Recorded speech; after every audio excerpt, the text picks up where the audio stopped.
Épître de Paul aux Éphésiens, au chapitre 3, si vous voyez à côté de vous quelqu'un qui soit n'a pas de Bible, soit ne parviendrait pas à trouver le passage dans lequel nous allons lire, eh bien, je vous demanderai de l'aider. Épître de Paul aux Éphésiens, chapitre 3, et nous lirons quelques versets à partir du verset 14.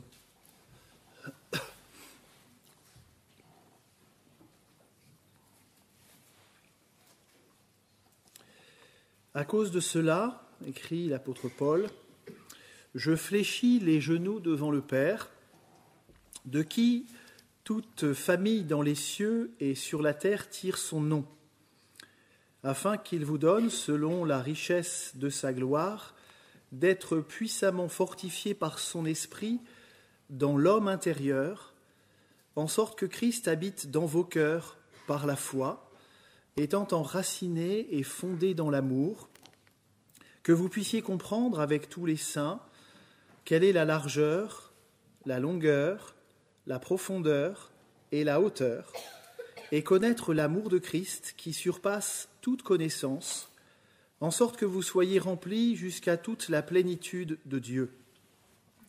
Or à celui qui peut faire, par la puissance qui agit en nous, infiniment au-delà de ce que nous demandons ou pensons, à lui soit la gloire dans l'Église et en Jésus-Christ, dans toutes les générations, au siècle des siècles. Amen. Nous avons beaucoup chanté Jésus, effectivement. Nous avons chanté le salut qui se trouve en Jésus. Il y a même eu un chant où il était question d'un appel d'amour, l'appel de l'amour de Dieu. La Bible nous dit que Dieu est amour. Et je voudrais, avec ce texte que nous avons lu ensemble, vous parler précisément de cet amour, de l'amour de Dieu, de l'amour de Christ, comme il nous est dit.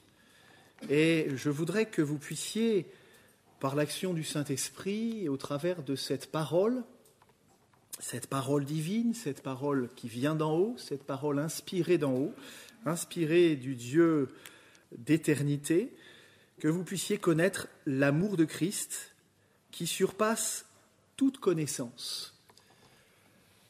Alors connaître, non pas effectivement avec cette connaissance intellectuelle, avec votre intelligence, avec vos raisonnements, on pourrait disserter, peut-être, certains hommes érudits pourraient disserter sur l'amour de Dieu, mais quand il est question ici de connaître l'amour de Christ, c'est vraiment avoir cette connaissance intérieure, dans l'homme intérieur, avons-nous lu, avoir cette communion.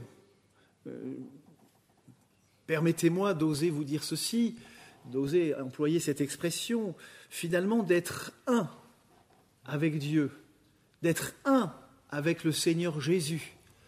Vous savez, entendre parler de Jésus ou en parler soi-même, avoir une religion même qui tirerait son essence, son origine de la Bible, mais ne pas connaître l'amour de Christ, quel dommage, quelle faillite. Et je crois que finalement, ce serait manquer le but. Mais, amis,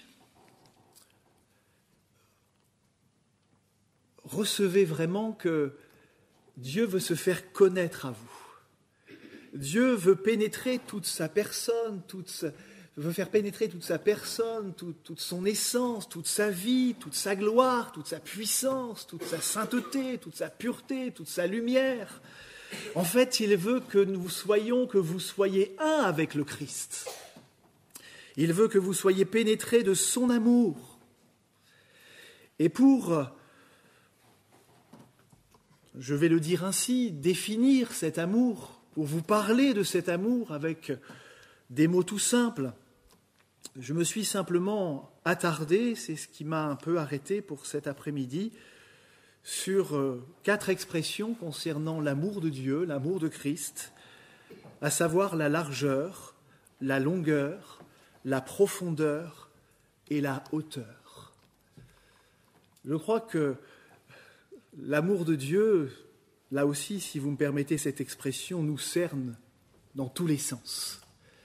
Non pas pour nous rendre prisonniers, mais bien au contraire, pour nous permettre d'être pleinement épanouis, pleinement libres, pleinement heureux.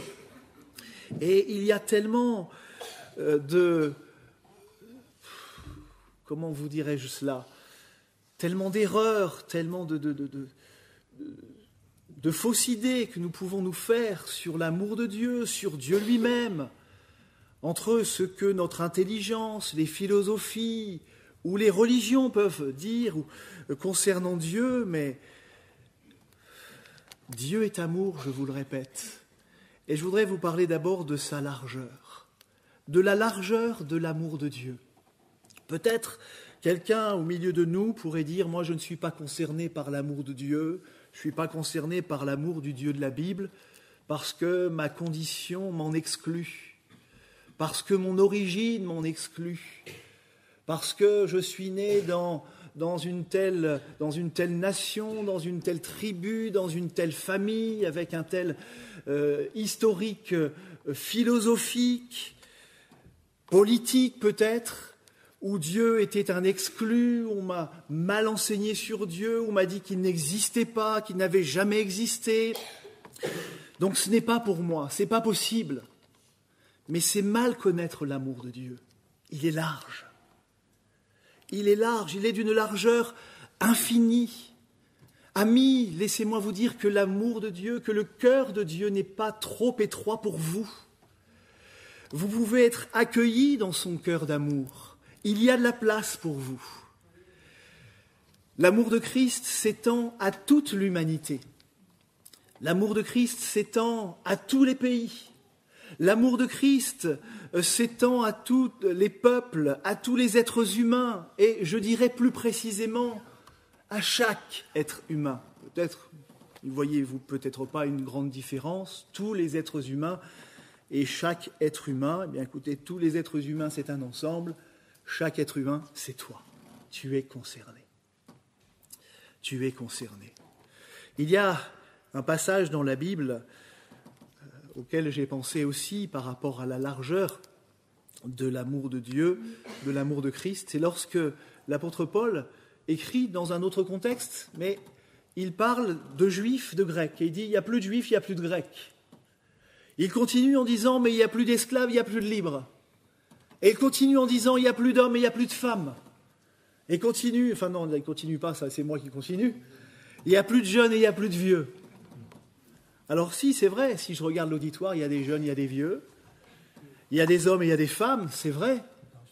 Il y a aussi des gens qui sont d'origines diverses, de nations différentes, de couleurs de peau différentes. Et alors, voyez-vous, l'amour de Dieu, sa largeur, c'est qu'il y a de la place pour toutes ces catégories de personnes-là. Alors dans certaines religions, on compartimente. Il y a certaines religions qui sont pour une caste. Il y a même une religion, je ne la nommerai pas, je ne donnerai même pas le chiffre, qui donne un certain chiffre en disant, voilà, il y a un chiffre, et au-delà de ce chiffre, bon, ils ne disent pas au-delà de ce chiffre, ça les embête un petit peu, mais bon, il y a un chiffre, ce sont comme les élus, comme des privilégiés. Mais le cœur de Dieu, l'amour de Dieu, il est beaucoup plus large que ce chiffre-là. Dieu a tant aimé le monde, qu'il a donné son Fils unique, afin que quiconque croit en lui ne périsse pas, mais qu'il ait la vie éternelle. C'est la largeur de l'amour de Dieu. Jésus qui, nous dit la Bible, allait de lieu en lieu, qui faisait du bien et qui guérissait tous ceux qui étaient sous l'empire du diable, car Dieu était avec lui. Quelqu'un me dira, vous voyez, l'amour de Christ, c'est pour les Juifs. Vous voyez, l'amour de Christ, c'était pour le village, pour la ville où Jésus passait. Mais s'il n'est pas passé par telle autre ou telle autre ville, ce n'est pas pour lui, ce n'est pas pour cette ville-là, ce n'est pas pour moi. Et puis, le Seigneur Jésus, à la fin de son passage sur la terre, à la fin de son service, de son ministère sur la terre, a donné cet ordre, cette mission à ceux qui avaient cru en lui en leur disant « Soyez mes témoins jusqu'aux extrémités de la terre.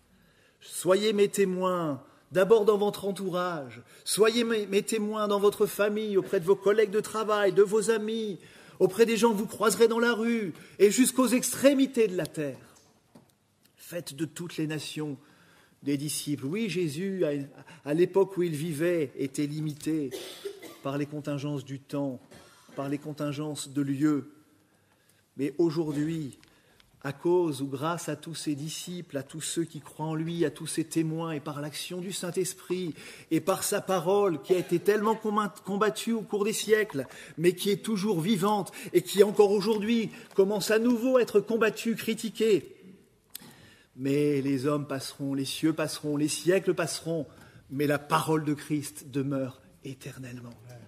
Et cette parole, amis, elle vous parle aussi de la largeur de l'amour de Dieu. Vous êtes inclus pour cet amour dans le cœur de Dieu. Sa longueur, parce que Christ aime sans limite dans le temps, sans limite dans le temps. Son amour dure d'éternité en éternité, et non seulement il aime depuis qu'il existe, et comme il n'a ni commencement ni fin de vie, il aime de toujours, d'éternité, depuis le début et jusqu'à la fin. Mais en plus, il ne se lasse pas d'aimer. Nous, c'est vite vu. On fait des belles déclarations. Je t'aimerai toujours, toute ma vie. T'es mon ami, à la vie, à la mort. Et si votre ami vous fait un coup foireux, il cesse d'être votre ami. Christ n'est pas comme ça. Jésus ne se lasse jamais d'aimer. Il ne se décourage jamais de nous aimer malgré ce que nous sommes, malgré ce que nous faisons, malgré nos doutes, malgré nos craintes, malgré nos suspicions, même à son égard, malgré nos péchés. Malgré ta vie telle qu'elle est, ami, sache que Dieu t'aime depuis ta naissance.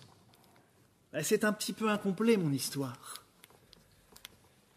Avant même que tu ne sois conçu dans le ventre de ta mère, ami, Dieu te connaissait déjà. Et Dieu avait déjà posé son regard sur ta vie. Déjà, il t'aimait. Et déjà, il avait tout mis en œuvre pour te sauver, pour t'amener à le connaître lui. Toutes les générations, et ça c'est sa longueur, toutes les générations ont été, sont et seront l'objet de son amour. Et non seulement cela, tous les jours, parce que la génération qui a vécu il y a 2, 3, 4, 5, 10, 20 siècles ait été l'objet de l'amour de Dieu. Tant mieux pour eux, merci Seigneur.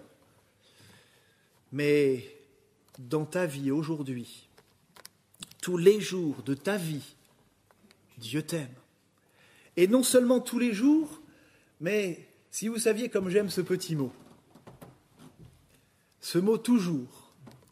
Parce que dans ce mot toujours, je vois à la fois tous les jours, mais je vois aussi tout le jour. C'est-à-dire que non seulement Dieu t'aime depuis que tu es né, mais aussi 24 heures par jour.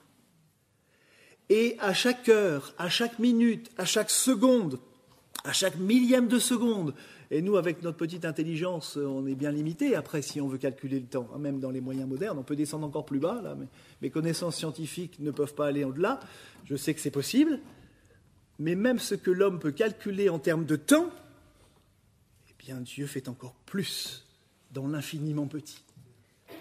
Eh bien chaque atome de temps, mon ami, Dieu t'aime, sans se lasser, sans se décourager. Quand bien même tu pourrais être indifférent à lui, à ce qu'il fait, à ce qu'il est, à son amour même, il ne cesse, lui, de te déverser ses grâces, jour après jour, instant après instant. Il dit lui-même dans sa parole, « Prends-le pour toi, je t'aime d'un amour éternel. C'est pourquoi je te conserve ma bonté. »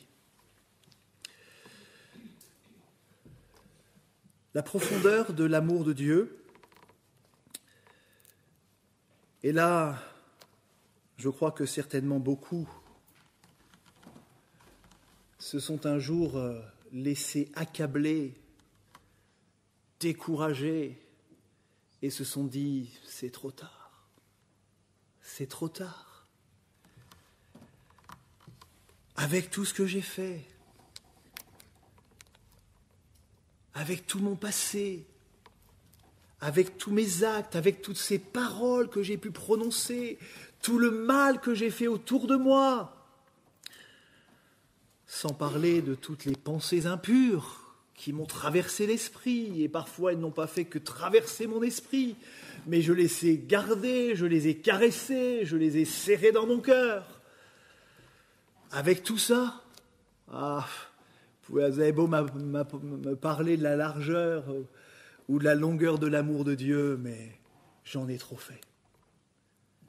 Et comme j'ai conscience, et je crois que vous en avez conscience, parce que je crois aussi dans la présence du Saint-Esprit au milieu de nous cet après-midi, et précisément l'Esprit et l'Esprit Saint, et que vous sentez sa présence, vous sentez cette sainteté, et vous vous dites, mais avec le pécheur que je suis, eh bien c'est là qu'intervient la notion de la profondeur de l'amour de Dieu. La profondeur de l'amour de Dieu, il vient vous chercher, il est venu me chercher, il est venu chercher mes frères et sœurs là, dans l'abîme du péché, aussi bas que nous étions tombés, il est venu nous chercher. Malgré toute notre souillure, malgré notre folie, malgré notre orgueil, malgré notre rébellion, malgré nos désillusions, malgré nos péchés, il est allé nous chercher aussi bas que cela. Et ami, c'est peut-être que tu as l'impression d'être au fond du gouffre, enfoncé dans le péché au plus bas. Peut-être même un chrétien, un frère, une sœur qui aurait perdu pied par rapport à la foi, qui se serait éloigné de Christ, qui se serait découragé, et qui dirait, mais maintenant avec ce que j'ai connu, avec ce que j'ai su, avec ces expériences bénies que j'ai faites avec le Seigneur et là où j'en suis aujourd'hui, mais il ne peut plus rien faire pour moi, mais c'est méconnaître la profondeur de l'amour de Christ. Croyez-vous qu'il y ait un endroit qui soit si profond que Christ ne puisse pas aller pour vous tendre la main, pour vous retirer de la boue du péché et pour vous dresser sur le roc? Non, ami, non, mon frère, ma sœur, je vous le dis, l'amour de Dieu est aussi un amour profond. Et quand j'ai médité sur la profondeur de l'amour de Dieu, il y a les paroles d'un chant qui me sont revenues. Je ne vais pas vous le chanter parce que je ne suis pas chanteur et que ce n'est pas le moment de chanter, c'est pour moi le moment de vous annoncer Christ. Je vais simplement vous lire ces paroles, une partie de ce chant que j'avais entendu quand j'étais bien plus jeune et que j'entends encore de temps en temps et qui repasse aussi dans mon cœur. Ce chant dit ceci: « Ne crois pas que tu en aies trop fait pour que tu sois pardonné. Quoi que tu aies fait dans ta vie, ne crois pas que ce soit trop pour lui. Même si tu es tombé aussi bas que tu pouvais, en clair, ça veut dire que tu ne peux pas tomber plus bas. C'est ça que ça veut dire, hein. Tu ne peux pas tomber plus bas. Il t'aime, Jésus t'aime. C'est la profondeur de son amour. Il nous est parlé dans la parole de Dieu de la venue de Christ prophétiquement, en ces termes, lorsque Dieu dit qu'il nous a attirés par des liens d'humanité et par des cordages d'amour. Et quand on lance une corde à quelqu'un, c'est parce que finalement, notre bras est trop court, parce que nous n'arrivons pas à l'atteindre, et il faut donc lancer quelque chose qui puisse faire lien entre notre main et la sienne, une corde. Eh bien, la corde que Dieu nous a lancée, c'est que Jésus prenne notre humanité, des liens d'humanité, des cordages d'amour.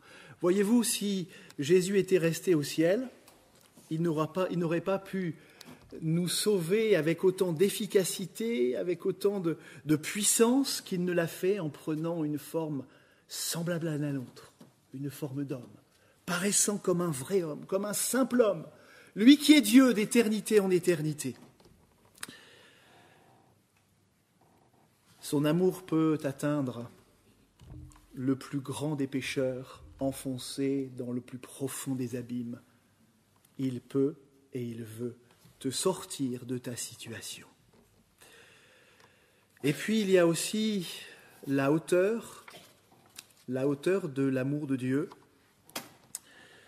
qui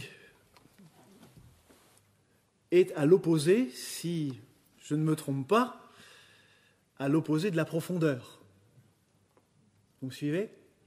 Vous avez la profondeur. À l'opposé de la profondeur, vous avez la hauteur. Et aussi bas que nous soyons tombés, amis, aussi bas que tu sois aujourd'hui dans ta situation, la hauteur de l'amour de Christ fait qu'il veut t'amener là où il est. Alors je ne te demanderai pas si tu comprends. Et c'est pour ça que j'ai prié tout à l'heure. Parce que je pense que ce n'est pas du domaine de l'intelligence. Mais je sais aussi que c'est la volonté de Dieu, que c'est le plan de Dieu, qu'aussi bas que nous soyons, aussi pécheurs que nous soyons, aussi sales, aussi vils, aussi souillés, aussi impurs, eh bien Dieu veut nous communiquer sa nature. Il veut que nous soyons maintenant de sa nature divine, de sa nature parfaite. Il veut, en quelque sorte, son amour veut nous attirer jusqu'à son trône de grâce, jusqu'à son trône de perfection, jusqu'à sa présence même, jusqu'à te donner une vie nouvelle, faite de vérité, toi le menteur, faite de lumière, faite de pureté, faite de sainteté, faite de joie, faite de paix. Une vie de qualité divine, ce que la Bible appelle la vie éternelle, la vie véritable.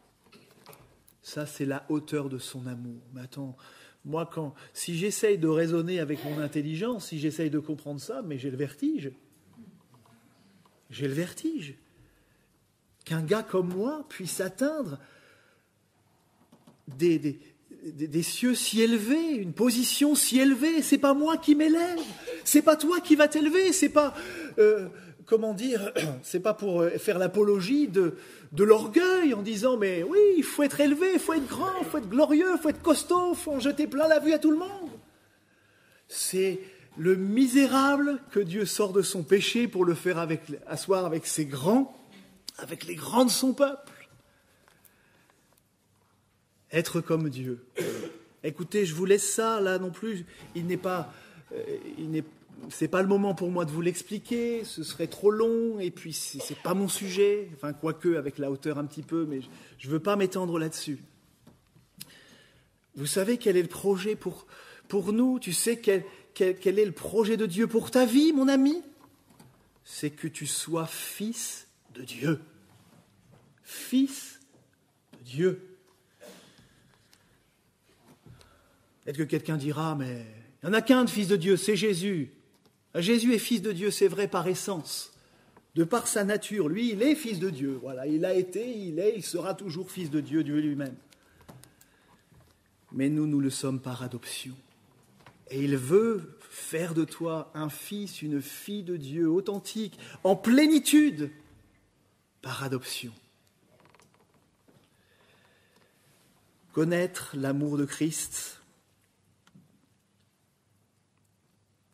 dans l'homme intérieur, connaître l'amour de Christ.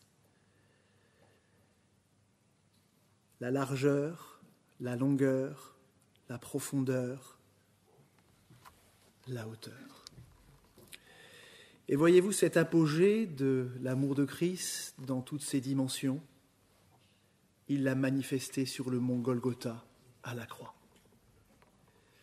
Ça s'est passé il y a 2000 ans. Ben oui, mais je vous ai dit que l'amour de Dieu, c'était dans la longueur. L'amour de Christ, c'est dans la longueur. Et que croyons-nous que nous faisons cet après-midi, si ce n'est de vous prêcher encore ce Christ-là?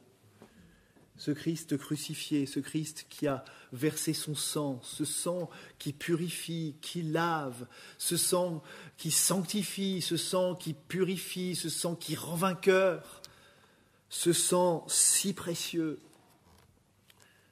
Eh oui, toutes ces dimensions de l'amour de Christ, il les a manifestées à la croix du Calvaire. Lui, le juste, mourant pour des injustes, pour des pécheurs, lui, le saint.